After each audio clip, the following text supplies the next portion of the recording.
नमस्कार जय जगन्नाथ शुभ सकाळ। आज होची 12 नवेम्बर बुधवार। आज दिनर किछि गुरुत्वपूर्ण खबर उपरे आसंतु नजर पकाइबा। वीडियो भल लागले छोट लाइक टे करि दे। आसिला प्रथम खबर। दिल्लीर बीजेपी सरकार लालकिला निकटरे होइथिबा कार बोमा विस्फोरण रे मृत आहत एवं गुरुतर आहतंक पई क्षतिपूरण घोषणा करिसंती। दिल्ली मुख्यमंत्री Rekha Gupta social media site X रे लिखिसंती जे दिल्ली रे घटिथिबा एही दुर्भाग्यपूर्ण घटना समग्र शहर को मर्माहत करिछि। एही कष्टकर समय दिल्ली सरकार को गभीर समवेदना समस्त परिवार प्रति जो माने एही घटना रे प्रियजन को हराइछंती एवं आहत होइछंती। मुख्यमंत्री लिखिछंती जे दिल्ली सरकार प्रत्येक प्रभावित परिवार सह दृढ़ भाव में ठिया होइछि एवं तुरंत सहायता प्रदान करबा पई एक संवेदनशील निष्पत्ति नेइछि। एही घटना रे मृतकक परिवार को 10 लाख टंका, स्थायी भाव में अक्षम होइथिबा लोकंकु 5 लाख एवं गुरुतर भाव में आहत होइथिबा लोकंकु 2 लाख टंका मिलिबो। परवर्ती खबर। डिसेम्बर 17 रे ओटीईटी परीक्षा। ओडिशा शिक्षक योग्यता परीक्षा ओटीईटी 2025 डिसेम्बर 17 रे अनुष्ठित हबो। एने माध्यमिक शिक्षा बोर्ड बीएसई ओडिशा आज सूचना देइछि। ओडिशा ओटीईटी 2025 परीक्षा संपर्क में एक विज्ञप्ति जारी करिछि।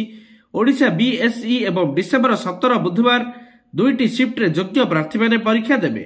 परवर्ती खबर। बिहार रे पुणी एनडीए सरकार। पुणी सरकार गठन करने को जाउछि बीजेपी नेतृत्वाधीन एनडीए मेंट। पुणी महागठबंधन को लागिबाकु जाउछि झटका। बिहार रे द्वितीय एवं शेष पर्याय भोट समाप्त होगा पर एक्जिट पोल प्रकाश पाइबा आरंभ होइछि। विभिन्न निर्वाचन गवेषणा संस्था राज्य में किए सरकार गठन करिबो बोली पूर्वानुमान करुथिबा एक्जिट पोल प्रदान करिछि। अधिकांश सर्वे संस्था ए पर्यंत स्पष्ट बहुमत सहित एनडीए क्षमता को फेरिबा नै पूर्वानुमान करिसंती। परवर्ती खबर। पुलिस एसआई नियुक्ति परीक्षा दुर्नीति मामला। सीबीआई तदंत पई मिलिला केंद्र सरकार को अनुमति। मामलार तदंत पई अक्टोबर 23 तारिख रे मुख्यमंत्री मोहन माझी सुपारिश करथिले। एथिपाई केंद्र सरकार आवश्यक अनुमोदन दैछंती। पुलिस सब इन्स्पेक्टर नियुक्ति परीक्षा रे व्यापक अनियमितता और दुर्नीति अभियोग हेबा पर राज्य सरकार को क्राइम ब्रांच विभाग पक्षरु एहार तदंत करा जाउथला। तेबे ही तदंतरु दुर्नीतिर चेर आंध्र प्रदेश, पश्चिम बंग सह अन्य राज्य को मध्य व्यापीथिबार संदेह करा जाउछि। एथिरे आंध्र राज्य संगठित क्रिमिनाल गैंगर संपृक्ति थिबार संदेह मध्य रहिछि। मुख्यमंत्री को अनुरोध को ग्रहण करी केंद्र सरकार एहार सीबीआई तदंत पई निर्देश दैछंती। परवर्ती खबर। पश्चिम बंग रे चालिथिबा भोटर तालिका संशोधन मध्यरे पुणी जड़े वृद्धक आत्महत्या खबर सामना को आसीछि।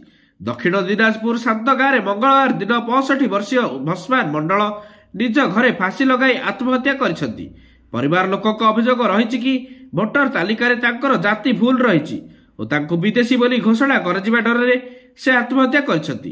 पुलिस रो सूचना मुताबक भस्मान मंडल दीर्घ दिन हबो तांको भोटर कार्ड रे जाति भूल थिबा नै चिंतारे थिले। भोटर कार्ड रे तांको नाम भस्मान मुल्ला थिला, हेले 2002 भोटर तालिका मुताबक तांको नाम भस्मान मंडल थिला। परिवार लोकक दाबी होउछि एसआईआर घोषणा हेबा परे भस्मान को भय ग्रास करथिला। सेठाकार विधायक दाबी करिसंती कि एसआईआर हेबा नै घोषणा हेबा परे सारा राज्य रे अति कम रे 17 जनक मृत्युवरण करिसंती। सेमानक मध्यरु सर्वाधिक सेही लोकक मृत्यु होइछि जो माने निजर परिचय पत्र प्रमाण देबाकु नै चिंतारे थिले, हेले भस्मान मंडलक मृत्यु को पुलिस आत्महत्या बोली कहिछि। परवर्ती खबर। दिल्लीर लालकिला निकटरे होइथिबा भयावह कार बोमा विस्फोरण रे ए पर्यंत एकाधिक लोकक मृत्यु होइथिबार दुखद खबर सामना को आसीछि। एही कार बोमा विस्फोरण लिंक जम्मू और काश्मीर पुलवामा सहित जड़ित थिबा कुहा जाउछि। विस्फोरण घटना रे 3 जण संदिग्ध को अटक रखा जाइछि। अटक थिबा तारिक अहमद, मालिक आमिर रशीद एवं उमर रशीद को पुलिस जेरा करबा जारी रखिछि। परवर्ती खबर। दिल्ली रे होइथिबा विस्फोरण मामलार तदंत दायित्व जातीय अनुसंधान एजेंसी एनआईए को हस्तांतर करा जाइछि। केंद्र गृहमंत्री को उच्चस्तरीय बैठक पर एही निष्पत्ति निया जाइछि। देशर सुरक्षा पई एहा गुरुत्वपूर्ण मामला होइतिबारु एहार गभीर तदंत आवश्यक बोली बैठक रे मत प्रकाश पाइथिला। विस्फोरण घटिथिबा स्थानरु सीसीटीवी फुटेज संग्रह करा जाय ताहाकु आधार करी छानबीन जारी रखिछि। सुरक्षा एजेंसी गुड़िक विस्फोरणकारी को चिन्हट करबा एवं धरिबा पई अहर प्रयास करुछंती। एथिपाई विभिन्न स्थान रे चढ़ाऊ करा जाउछि एवं संदिग्ध व्यक्ति को पचराउचरा करा जाउछि। परवर्ती खबर। दिल्ली रे होइथिबा विस्फोरण पर समग्र देश रे सुरक्षा व्यवस्था को अधिक कड़ाकड़ी करा जाइछि। राजधानी दिल्ली ठारू आरंभ करी गुजरात, राजस्थान एवं काश्मीर पर्यंत समस्त प्रमुख सहर और सीमावर्ती अंचल रे कड़ा सुरक्षा प्रहरा व्यवस्था करा जाइछि। पुलिस और सुरक्षा बाहिनी को हाई अलर्ट रे रखा जाइछि। सीमावर्ती राज्य मानकरे पेट्रोलिंग व्यवस्था को आहुरी मजबूत करा जाइछि। विशेषकर पाकिस्तान सीमा को लागिथिबा राजस्थान एवं काश्मीर सीमा रे ଅଧିକ ସତର୍କତା ଅବଲମ୍ବନ କରାଯାଉଛି। ସୂଚନା ଅନୁଯାୟୀ ଦିଲ୍ଲୀ ବିସ୍ଫୋରଣ ପରେ ପାକିସ୍ତାନ ରାତି ତମାମ ଲଢୁଆ ବିମାନ ସହ ରାଜସ୍ଥାନ ସୀମାରେ ପାଟ୍ରୋଲିଂ କରୁଥିବା ଦେଖିବାକୁ ମିଳିଛି। ଏହାକୁ ଦୃଷ୍ଟିରେ ରଖି ଭାରତୀୟ ସେନା ମଧ୍ୟ ସୀମାରେ ନିଜର ତୀକ୍ଷ୍ଣ ନଜର ରଖିଛି ଏବଂ କୌଣସି ଅପ୍ରୀତିକର ପରିସ୍ଥିତିର ମୁକାବିଲା କରିବାକୁ ପ୍ରସ୍ତୁତ ରହିଛି। ପରବର୍ତ୍ତୀ ଖବର, ବରିଷ୍ଠ ବିଜେପି ନେତା ପୀତବାସ ପଣ୍ଡାଙ୍କ ହତ୍ୟା ମାମଲାରେ ବିବାଦୀୟ ବୟାନ ଦେବା ପ୍ରସଙ୍ଗରେ ଅବଶେଷରେ ହାଇକୋର୍ଟର ନିଃସର୍ତ୍ତ କ୍ଷମା ପ୍ରାର୍ଥନା କରିଛନ୍ତି ବ୍ରହ୍ମପୁର ଏସ୍ପି ଡାକ୍ତର ଶ୍ରବଣା ବିବେକ। ଏହାପରେ ତାଙ୍କ ବିରୁଦ୍ଧରେ ଅଦାଲତ ମାମଲା ନ ଚଳାଇବାକୁ ଓଡ଼ିଶା ଉଚ୍ଚ ନ୍ୟାୟାଳୟ ନିର୍ଦ୍ଦେଶ ଦେଇଛନ୍ତି। ସୂଚନାଯୋଗ୍ୟ, ରାଜ୍ୟ ଆଇନଜୀବୀ ପରିଷଦ ସଦସ୍ୟ ତଥା ବରିଷ୍ଠ ବିଜେପି ନେତା ପୀତବାସ ପଣ୍ଡାଙ୍କ ହତ୍ୟା ମାମଲାରେ ଏସ୍ପି ଗଣମାଧ୍ୟମରେ ଦେଇଥିବା ବୟାନରେ ହାଇକୋର୍ଟରେ ବିଚାରାଧୀନ ବ୍ରହ୍ମପୁର ବିଧାନସଭା ଆସନ ସମ୍ପର୍କିତ ନିର୍ବାଚନୀ ମୋକଦ୍ଦମା ସଂକ୍ରାନ୍ତରେ ଦେଇଥିବା ଟିପ୍ପଣୀ ପାଇଁ ଏଭଳି ପରିସ୍ଥିତି ସୃଷ୍ଟି ହୋଇଥିଲା। ହାଇକୋର୍ଟ ଏହି ପ୍ରସଙ୍ଗକୁ ଗୁରୁତର ସହିତ ଗ୍ରହଣ କରିବା ସହ ବ୍ରହ୍ମପୁର ଏସ୍ପିଙ୍କ ନିକଟକୁ ସ୍ପଷ୍ଟୀକରଣ ଲୋଡ଼ିଥିଲେ। କେଉଁ ପରିସ୍ଥିତିରେ ଓ କେଉଁ କାରଣରୁ ଏସ୍ପି ଏପରି ବକ୍ତବ୍ୟ ଦେଇଥିଲେ ସେ ନେଇ ସ୍ପଷ୍ଟୀକରଣ ରଖିବାକୁ ନିର୍ଦ୍ଦେଶ ଦିଆଯାଇଥିଲା। ପରବର୍ତ୍ତୀ ଖବର, ଭୁଟାନ ଗସ୍ତରେ ଥିବା ପ୍ରଧାନମନ୍ତ୍ରୀ ମୋଦି ଦିଲ୍ଲୀରେ ହୋଇଥିବା ବିସ୍ଫୋରଣ ଘଟଣାକୁ ନେଇ ଗଭୀର ଉଦ୍ବେଗ ପ୍ରକାଶ କରିଛନ୍ତି। ସେ କହିଛନ୍ତି ଯେ ଏହି ଘଟଣା ଅତ୍ୟନ୍ତ ଭୟାବହ ଏବଂ ଏଥିରେ ଜଡ଼ିତ ଷଡ଼ଯନ୍ତ୍ରକାରୀଙ୍କୁ କୌଣସି ପରିସ୍ଥିତିରେ କ୍ଷମା ଦିଆଯିବ ନାହିଁ। ଭୁଟାନର ରାଜଧାନୀ ଥିମ୍ପୁରେ ସମ୍ବୋଧିତ କରିବା ଅବସରରେ ପ୍ରଧାନମନ୍ତ୍ରୀ ଏହି ମନ୍ତବ୍ୟ ଦେଇଛନ୍ତି। ପ୍ରଧାନମନ୍ତ୍ରୀ ମୋଦି ସ୍ପଷ୍ଟ କରିଛନ୍ତି ଯେ ଦିଲ୍ଲୀରେ ଘଟିଥିବା ଏହି ଦୁର୍ଭାଗ୍ୟଜନକ ଘଟଣାକୁ ଭାରତ ସରକାର ଗୁରୁତର ସହ ନେଇଛନ୍ତି ଏବଂ ଏହାର ତଦନ୍ତ ଜୋରଦାରରେ ଚଳାଇଛନ୍ତି। ସେ କହିଛନ୍ତି ଦିଲ୍ଲୀରେ ଘଟଣା ଅତ୍ୟନ୍ତ ଭୟାନକ। ଯେଉଁମାନେ ଏହି ଷଡ଼ଯନ୍ତ୍ର ପଛରେ ଅଛନ୍ତି ସେମାନଙ୍କୁ କଦାପି ଛଡ଼ାଯିବ ନାହିଁ। ସେମାନଙ୍କୁ ଖୋଜି ବାହାର କରିବା ପାଇଁ ସମସ୍ତ ପ୍ରକାର ପ୍ରୟାସ କରାଯିବ ଏବଂ ଦଣ୍ଡିତ କରାଯିବ। ପରବର୍ତ୍ତୀ ଖବର, ନୂଆପଡ଼ା ଉପନିର୍ବାଚନ ଲାଗି ସବୁଆଡ଼େ ସୁରୁଖୁରୁରେ ମତଦାନ ଚାଲିଥିଲା।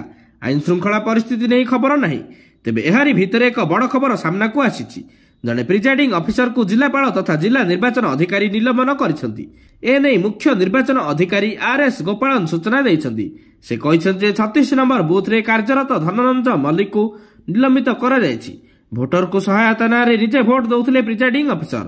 ସିସିଟିଭି ଫୁଟେଜ ଆଧାରରେ ଏହି କାର୍ଯ୍ୟାନୁଷ୍ଠାନ ଗ୍ରହଣ କରାଯାଇଛି। ପରବର୍ତ୍ତୀ ଖବର, ଦିଲ୍ଲୀ ବିସ୍ଫୋରଣ ପରେ ହାଇ ଆଲର୍ଟରେ ଓଡ଼ିଶା। ଭୁବନେଶ୍ୱର, କଟକ, ପୁରୀ, କୋଣାର୍କ, ନୂଆପଡ଼ା, ବ୍ରହ୍ମପୁର, ସମ୍ବଲପୁର, ଜଗତସିଂହପୁର ସମେତ ବିଭିନ୍ନ ଜିଲ୍ଲାରେ ପୋଲିସ ହାଇ ଆଲର୍ଟରେ ରହିଛି। ରେଳ ଷ୍ଟେସନ, ବସ୍ଷ୍ଟାଣ୍ଡ, ବଡ଼ ବଡ଼ ହୋଟେଲ, ପର୍ଯ୍ୟଟନ ସ୍ଥଳୀ ଏବଂ ସର୍ବସାଧାରଣ ସ୍ଥାନରେ ହାଇ ଆଲର୍ଟ ଜାରି ରହିଛି। ରେଳ ଷ୍ଟେସନରେ ଯାତ୍ରୀଙ୍କୁ ଯାଞ୍ଚ କରି ଛଡ଼ାଯାଉଛି।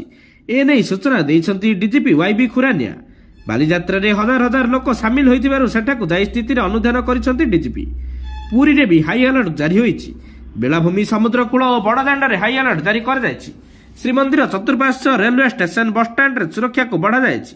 ପାଟ୍ରୋଲିଂ ବୃଦ୍ଧି ସହ ସମସ୍ତ ଆଇଆଇସିଙ୍କୁ ସତର୍କ ରହିବାକୁ ନିର୍ଦ୍ଦେଶ ଦିଆଯାଇଛି। ପରବର୍ତ୍ତୀ ଖବର, ଭାରତ ବିରୁଦ୍ଧରେ ଦୀର୍ଘ ଦିନର ଛାୟା ଯୁଦ୍ଧକୁ ପାକିସ୍ତାନ ଏବେ ନୂଆ ରୂପରେ ତୀବ୍ର କରିଛି। ପାକିସ୍ତାନ ଗୁଇନ୍ଦା ସଂସ୍ଥା ଆଇଏସ୍ଆଇ ଏକ ଭୟଙ୍କର ଆତଙ୍କବାଦୀ ଷଡ଼ଯନ୍ତ୍ର ପ୍ରସ୍ତୁତ କରିଛି। ଭାରତର ଏଜେନ୍ସିମାନେ ଏହି ଷଡ଼ଯନ୍ତ୍ରର ପର୍ଦ୍ଦାଫାଶ କରିଛନ୍ତି ଏବଂ ବହୁତ ବଡ଼ ଆକ୍ରମଣ ଯୋଜନା ପଣ୍ଡ କରିଛନ୍ତି। ଉତ୍ତରପ୍ରଦେଶ, ହରିୟାଣା, ଗୁଜରାଟ ଓ ଜାମ୍ମୁ କାଶ୍ମୀରରେ 4 ଦିନରେ 4 ଜଣ ଡାକ୍ତରଙ୍କୁ ଗିରଫ କରାଯାଇଛି, ଯେଉଁମାନେ ସିଧାସଳଖ ଭାରତ ବିରୋଧରେ ଆତଙ୍କବାଦୀ କାର୍ଯ୍ୟକଳାପରେ ସମ୍ପୃକ୍ତ।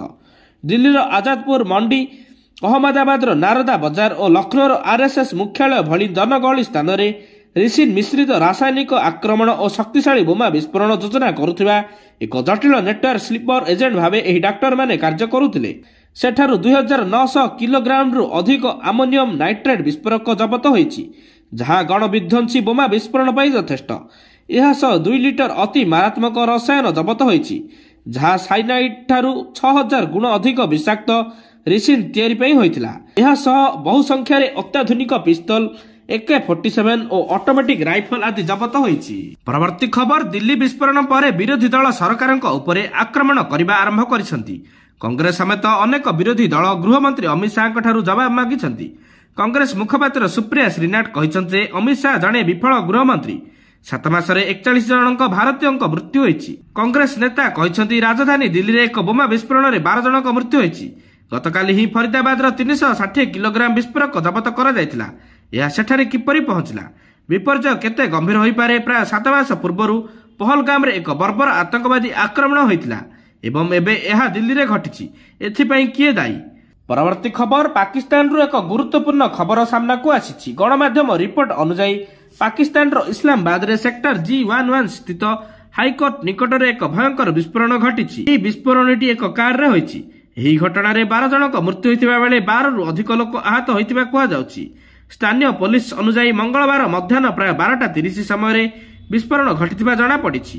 କୋର୍ଟ ପରିସରରେ ପ୍ରବଳ ଟ୍ରାଫିକ୍ ଏବଂ ପ୍ରବଳ ଭିଡ଼ ଥିବା ସମୟରେ ବିସ୍ଫୋରଣ ଘଟିଥିଲା। ପରବର୍ତ୍ତୀ ଖବର, ଜାତିସଂଘର ସୁରକ୍ଷା ପରିଷଦରେ ପାକିସ୍ତାନକୁ କଡ଼ା ସମାଲୋଚନା କଲା ଭାରତ। ଆତଙ୍କବାଦକୁ ପ୍ରୋତ୍ସାହନ କରୁଥିବା ଦେଶ କହି ସାରା ବିଶ୍ୱ ଆଗରେ ପାକିସ୍ତାନକୁ ନିନ୍ଦା କଲେ ଭାରତୀୟ ରାଷ୍ଟ୍ରଦୂତ। ଜାତିସଂଘ ସୁରକ୍ଷା ପରିଷଦ UNSCରେ ପାକିସ୍ତାନ ଉପରେ ଆତଙ୍କବାଦକୁ ପ୍ରୋତ୍ସାହନ ଦେବା ଏବଂ ଅବୈଧ ଅସ୍ତ୍ରଶସ୍ତ୍ର ଯୋଗାଣରେ ସହାୟତା କରିବାର ଅଭିଯୋଗ ଆଣିଲା ଭାରତ। ଭାରତୀୟ ରାଷ୍ଟ୍ରଦୂତ ହରିଶ ଆତଙ୍କବାଦୀ ଏବଂ ସେମାନଙ୍କ ସମର୍ଥକଙ୍କ ବିରୁଦ୍ଧରେ ଶୂନ୍ୟ ସହନଶୀଳତା ନୀତି ଗ୍ରହଣ କରିବାକୁ ଆହ୍ୱାନ ଦେଇଥିଲେ। ଗତକାଲି ଦିଲ୍ଲୀର ଲାଲକିଲ୍ଲା ଅଞ୍ଚଳରେ ଏକ ଭୟଙ୍କର ବିସ୍ଫୋରଣ ଘଟିଛି। କିଛି ଘଣ୍ଟା ପରେ ହରିଶଙ୍କ ମନ୍ତବ୍ୟ ଆସିଛି। ପରବର୍ତ୍ତୀ ଖବର, ଆମେରିକା ରାଷ୍ଟ୍ରପତି ଟ୍ରମ୍ପ ଭାରତ ଉପରେ ଟାରିଫ ହ୍ରାସ କରିବା ପାଇଁ ସଂକେତ ଦେଇଛନ୍ତି। ସେ ଭାରତ ସହ ବାଣିଜ୍ୟ ଚୁକ୍ତି ଉପରେ ମଧ୍ୟ ଏକ ଅପଡେଟ୍ ପ୍ରଦାନ କରିଛନ୍ତି। ରାଷ୍ଟ୍ରପତି ଟ୍ରମ୍ପ କହିଛନ୍ତି ଯେ ରୁଷ ସହ ତୈଳ ବାଣିଜ୍ୟ ଯୋଗୁଁ ଭାରତ ଉଚ୍ଚ ଟାରିଫରେ ପଡ଼ିଛି, କିନ୍ତୁ ସେ ରୁଷ ସହ ତୈଳ ବାଣିଜ୍ୟ ବନ୍ଦ କରିଦେଇଛନ୍ତି। ଅନ୍ୟ ଶବ୍ଦରେ ତୈଳ ବାଣିଜ୍ୟ ହ୍ରାସ ପାଇଛି, ତେଣୁ ସେ ଟାରିଫ ହ୍ରାସ କରିବାକୁ ଯାଉଛନ୍ତି। ଏକ ବାଣିଜ୍ୟ ଚୁକ୍ତି ହେବାକୁ ଯାଉଛି। ଉଭୟ ଦେଶ ଏକ ବାଣିଜ୍ୟ ଚୁକ୍ତି କରିବାକୁ ଯାଉଛନ୍ତି, ଯାହା ସମସ୍ତଙ୍କୁ ବହୁତ ଖୁସି କରିବ। ଆଜିର ଶେଷ ଖବର, ରାଜଧାନୀ ଦିଲ୍ଲୀର ଲାଲକିଲ୍ଲା ନିକଟରେ ବିସ୍ଫୋରଣ ପୂର୍ବରୁ ଫରିଦାବାଦରେ 2900 କିଲୋଗ୍ରାମରୁ ଅଧିକ ବିସ୍ଫୋରକ ଜବତ କରାଯାଇଥିଲା। ଏହି ଅପରେସନ ମୁଜାବିଲ ନାମକ ଜଣେ ବ୍ୟକ୍ତିଙ୍କ ଦ୍ୱାରା ପ୍ରଦାନ କରାଯାଇଥିବା ସୂଚନା ଆଧାରରେ କରାଯାଇଥିଲା, ଯାହାକୁ ପୂର୍ବରୁ ଗିରଫ କରାଯାଇଛି। ସେହି ମୁଜାମିଲଙ୍କ ପାଖରୁ ଏକ ସ୍ୱିଫ୍ଟ କାର ମଧ୍ୟ ମିଳିଥିଲା, ଯାହା ଶାହିନ ନାମକ ଜଣେ ମହିଳା ଡାକ୍ତରଙ୍କ ନାମରେ ଥିଲା। ପୋଲିସ ଏବେ ଡାକ୍ତର ଶାହିନାକୁ ମଧ୍ୟ ଗିରଫ କରିଛି। ଶାହିନ ମୂଳତଃ ଲକ୍ଷ୍ନୌରେ ଥିଲେ। ଶାହିନଙ୍କ ଫଟୋ ମଧ୍ୟ ପ୍ରକାଶ ପାଇଛି। ପ୍ରକୃତରେ ମୁଜାମିଲଙ୍କ ସୂଚନା ଆଧାରରେ ଫରିଦାବାଦର ଫତେହପୁର ତାଗା ଗାଁର ଏକ ଘରୁ 2563 କିଲୋଗ୍ରାମ ସନ୍ଦିଗ୍ଧ ବିସ୍ଫୋରକ ଜବତ କରାଯାଇଥିଲା, ଯାହା ପ୍ରାରମ୍ଭିକ ଯାଞ୍ଚରୁ ଆମୋନିୟମ ନାଇଟ୍ରେଟ୍ ବୋଲି ଜଣାପଡ଼ିଥିଲା।